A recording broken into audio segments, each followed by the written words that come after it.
तर बातमी आहे सोलापूरमधून। सोलापुरात चंद्रकांत पाटलांचा कार्यक्रम सुरू असताना मंडप उडालेला आहे।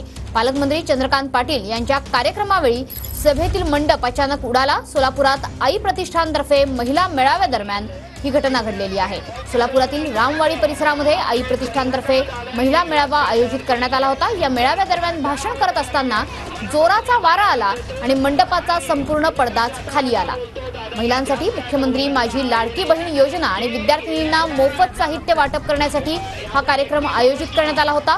कृतज्ञता मेळावा हा कार्यक्रम त्या ठिकाणी आयोजित करण्यात आला, मात्र अचानक आलेल्या वादळी वाऱ्यामुळे नियोजित कार्यक्रमातला मंडपच उडून गेला। तर ही दृश्य आपण बघतो आहोत सोलापूरमध्ये, ज्या ठिकाणी कार्यक्रम सुरू होता, चंद्रकांत पाटलांची त्यांना उपस्थिती होती आणि हा कार्यक्रम सुरू असतानाच अचानकपणे जोराचा वारा आला। वादळी वाऱ्यामुळे हा कापडी मंडप अक्षरशः उडून गेला।